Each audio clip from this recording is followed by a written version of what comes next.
मुंशी राम सेवक भौहें चढ़ाए हुए घर से निकले और बोले, इस जीने से तो मरना भला है।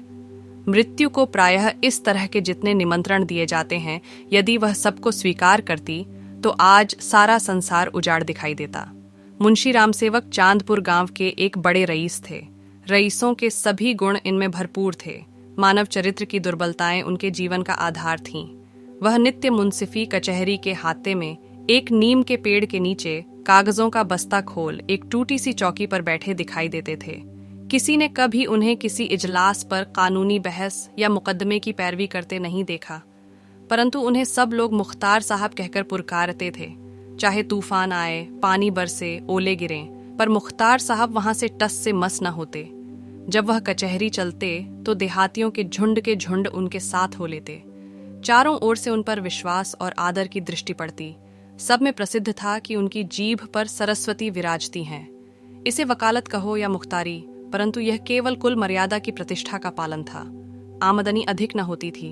चांदी के सिक्कों की तो चर्चा ही क्या, कभी कभी तांबे के सिक्के भी निर्भय उनके पास आने से हिचकते थे। मुंशी जी की कानूनदानी में कोई संदेह न था, परंतु पास के बखेड़े ने उन्हें विवश कर दिया था। खैर, जो हो, उनका यह पेशा केवल प्रतिष्ठा पालन के निमित्त था, नहीं तो उनके निर्वाह का मुख्य साधन आसपास की अनाथ पर खाने पीने में सुखी विधवाओं और भोले भाले किंतु धनी वृद्धों की श्रद्धा थी।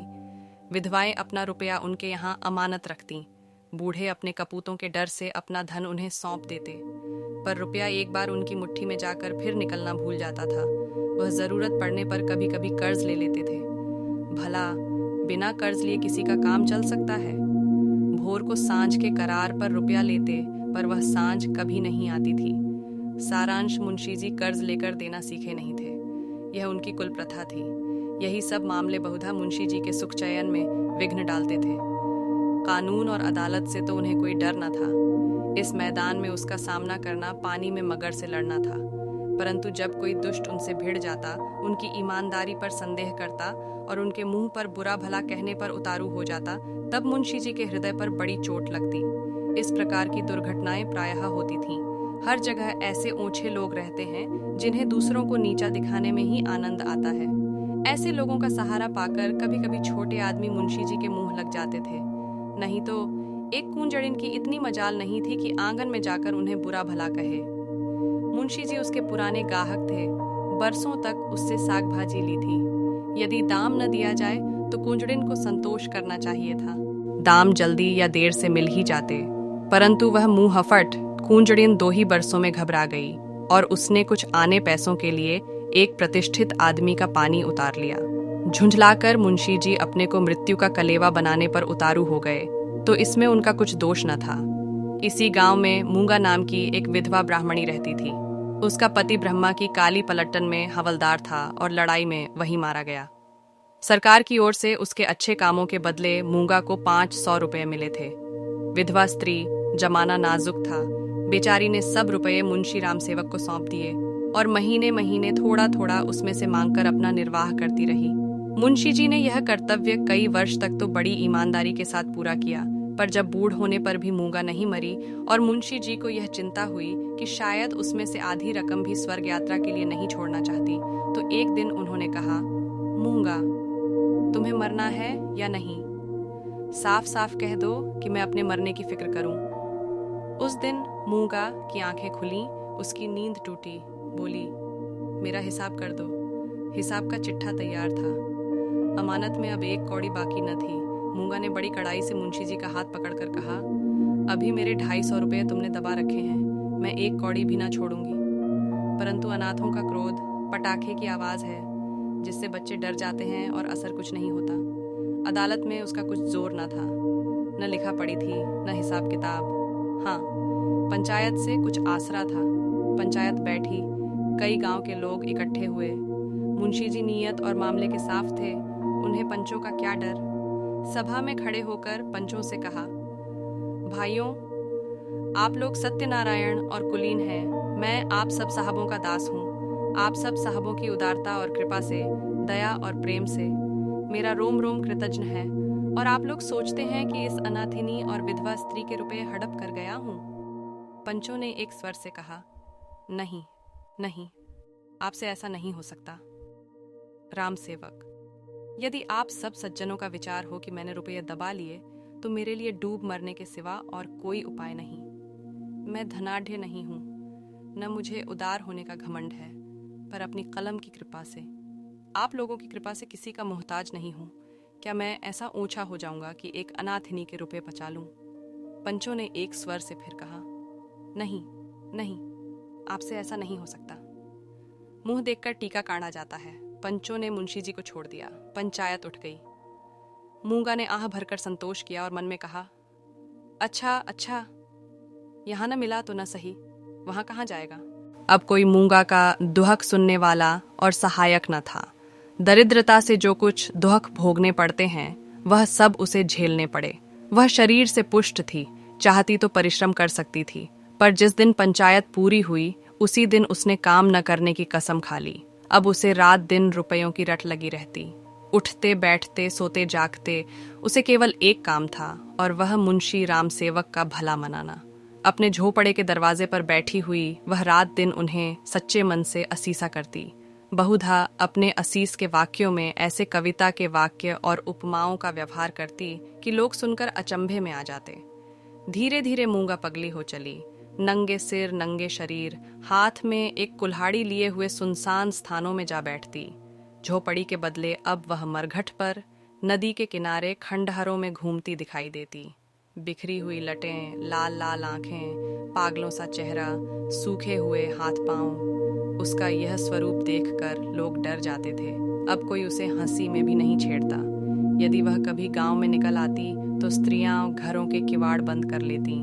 पुरुष कतराकर इधर उधर से निकल जाते और बच्चे चीख मारकर भागते। यदि कोई लड़का भागता न था तो वह मुंशी राम सेवक का सुपुत्र राम गुलाम था। बाप में जो कुछ कोर कसर रह गई थी वह बेटे में पूरी हो गई थी। लड़कों का उसके मारे नाक में दम था। गांव के काने लंगड़े आदमी उसकी सूरत से चिढ़ते थे, और गालियां खाने में तो शायद ससुराल में आने वाले दामाद को भी इतना आनंद न आता हो। वह मूंगा के पीछे तालियां बजाता, कुत्तों को साथ लिए हुए उस समय तक रहता जब तक वह बेचारी तंग आकर गांव से निकल न जाती। रुपया पैसा, होश हवास खोकर उसे पगली की पदवी मिली, और अब वह सचमुच पगली थी। अकेली बैठी अपने आप घंटों बातें किया करती, जिसमें राम सेवक के मांस, हड्डी, चमड़े, आंखें, कलेजा आदि को खाने, मसलने, नोचने, खसोटने की बड़ी उत्कट इच्छा प्रकट की जाती थी। और जब उसकी यह इच्छा सीमा तक पहुंच जाती तो वह राम सेवक के घर की ओर मुंह करके खूब चिल्लाकर और डरावने शब्दों में हांक लगाती, तेरा लोहू पीऊंगी। प्रायः रात के सन्नाटे में यह गरजती हुई आवाज सुनकर स्त्रियां चौंक पड़ती थीं, परंतु इस आवाज से भयानक उसका ठठाकर हंसना था। मुंशी जी के लहू पीने की कल्पित खुशी में वह जोर से हंसा करती थी। इस ठठाने से ऐसी आसुरिक उद्दंडता, ऐसी पाशविक उग्रता टपकती थी कि रात को सुनकर लोगों का खून ठंडा हो जाता था। मालूम होता मानो सैकड़ों उल्लू एक साथ हंस रहे हैं। मुंशी राम सेवक बड़े हौसले और कलेजे के आदमी थे। न उन्हें दीवानी का डर था न फौजदारी का, परंतु मूंगा के इन डरावने शब्दों को सुनकर वह भी सहम जाते। हमें मनुष्य के न्याय का डर न हो, परंतु ईश्वर के न्याय का डर प्रत्येक मनुष्य के मन में कभी कभी ऐसी ही भावना उत्पन्न कर देता, उनसे अधिक उनकी स्त्री के मन में। उनकी स्त्री बड़ी ही चतुर थी। वह उनको इन सब बातों में प्रायः सलाह दिया करती थी। उन लोगों की भूल थी जो लोग कहते थे कि मुंशी जी की जीभ पर सरस्वती विराजती है। वह गुण तो उनकी स्त्री को प्राप्त था। बोलने में वह उतनी ही तेज थी जितना मुंशी जी लिखने में थे, और यह दोनों स्त्री पुरुष प्रायः अपनी अवश दशा में सलाह करते कि अब क्या करना चाहिए। आधी रात का समय था। मुंशी जी नित्य नियम के अनुसार अपनी चिंता दूर करने के लिए शराब के 2-4 घूंट पीकर सो गए थे। यकायक मूंगा ने उनके दरवाजे पर आकर जोर से हांक लगाई, तेरा लहू पीऊंगी, और खूब खिलखिलाकर हंसी। मुंशी जी यह भयावह ठहाका सुनकर चौंक पड़े। डर के मारे पैर थर थर कांपने लगे, कलेजा ढक ढक करने लगा। दिल पर बहुत जोर डालकर उन्होंने दरवाजा खोला, जाकर नागिन को जगाया। नागिन ने झुंझलाकर कहा, क्या है, क्या कहते हो? मुंशी जी ने दबी आवाज से कहा, वह दरवाजे पर खड़ी है। नागिन उठ बैठी। क्या कहती है? तुम्हारा सिर। क्या दरवाजे पर आ गई? हाँ, आवाज नहीं सुनती हो? नागिन मूंगा से नहीं, परंतु उसके ध्यान से बहुत डरती थी। तो भी उसे विश्वास था कि मैं बोलने में उसे जरूर नीचा दिखा सकती हूँ। संभल कर बोली, कहो तो मैं उससे दो दो बातें कर लूं। परंतु मुंशी जी ने मना किया।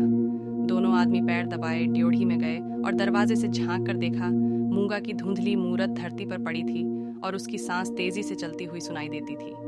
रामसेवक के लहू मांस की भूख में वह अपना लहू और मांस सूखा चुकी थी। एक बच्चा भी उसे गिरा सकता था, परंतु उससे सारा गांव थर थर कांपता था। हम जीते मनुष्य से नहीं डरते, पर मुर्दे से डरते हैं। रात गुजरी। दरवाजा बंद था, पर मुंशी जी और नागिन ने बैठकर रात काटी।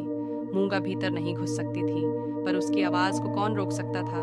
मूंगा से अधिक डरावनी उसकी आवाज थी। भोर को मुंशी जी बाहर निकले और मूंगा से बोले, यहाँ क्यों पड़ी है? मूंगा बोली, तेरा लहू पीऊंगी। नागिन ने बल खाकर कहा, तेरा मुंह झुलस दूंगी। पर नागिन के विष ने मूंगा पर कुछ असर न किया। उसने जोर से ठहाका लगाया। नागिन खिसियानी सी हो गई। हंसी के सामने मुंह बंद हो जाता है। मुंशी जी फिर बोले, यहाँ से उठ जा। न उठूंगी। कब तक पड़ी रहेगी? तेरा लहू पी कर जाऊंगी। मुंशी जी की प्रखर लेखनी का यहाँ कुछ जोर न चला और नागिन की आग भरी बातें यहाँ सर्द हो गईं। दोनों घर में जाकर सलाह करने लगे, ये बला कैसे टलेगी, इस आपत्ति से कैसे छुटकारा होगा। देवी आती है तो बकरे का खून पीकर चली जाती है, पर यह डायन मनुष्य का खून पीने आई है। वह खून जिसका अगर एक बूंद भी कलम बनाने के समय निकल पड़ती थी तो अठवारों और महीनों सारे कुनबे को अफसोस रहता और यह घटना गांव में घर घर फैल जाती। क्या वही लहू पीकर मूंगा का सूखा शरीर हरा हो जाएगा? गांव में यह चर्चा फैल गई। मूंगा मुंशी जी के दरवाजे पर धरना दिए बैठी है। मुंशी जी के आगमन में गांव वालों को बड़ा मजा आता था। देखते देखते सैकड़ों आदमियों की भीड़ लग गई। इस दरवाजे पर कभी कभी भीड़ लगी रहती थी। यह भीड़ राम गुलाम को पसंद न थी। मूंगा पर उसे ऐसा क्रोध आ रहा था कि यदि उसका वश चलता तो वह इसे कुएं में ढकेल देता। इस तरह का विचार उठते ही राम गुलाम के मन में गुदगुदी समा गई और वह बड़ी कठिनता से अपनी हंसी रोक सका। हाँ, वह कुएं में गिरती तो क्या मजे की बात होती, परंतु ये चुड़ैल यहाँ से टलती ही नहीं। क्या करूं? मुंशी जी के घर में एक गाय थी जिसे खाली दाना और भूसा तो खूब खिलाया जाता, पर वह सब उसकी हड्डियों में मिल जाता। उसका ढांचा पुष्ट होता जाता था। राम गुलाम ने उसी गाय का गोबर एक हांडी में घोला और सबका सब बेचारी मूंगा पर उंडेल दिया। उसके थोड़े बहुत छींटे दर्शकों पर भी डाल दिए। बेचारी मूंगा लथपथ हो गई और लोग भाग खड़े हुए। कहने लगे, यह मुंशी राम गुलाम का दरवाजा है, यहाँ इसी प्रकार का शिष्टाचार किया जाता है। जल्द भाग चलो, नहीं तो अब इससे भी बढ़कर खातिर की जाएगी। इधर भीड़ कम हुई, उधर राम गुलाम घर में जाकर खूब हंसा और खूब तालियां बजाईं। मुंशी जी ने व्यर्थ की भीड़ को ऐसे सहज में और ऐसे सुंदर रूप से हटा देने के उपाय पर अपने सुशील लड़के की पीठ ठोकी। सब लोग तो चंपत हो गए, पर बेचारी मूंगा ज्यों की त्यों बैठी रह गई। यदि आपको यह संदेश पसंद आया हो तो कृपया इसे सभी के साथ साझा करें, ताकि हम सभी मिलकर आगे बढ़ सकें और तभी हम सभी मिलकर एक बेहतर और समृद्ध समाज की ओर कदम बढ़ा सकेंगे।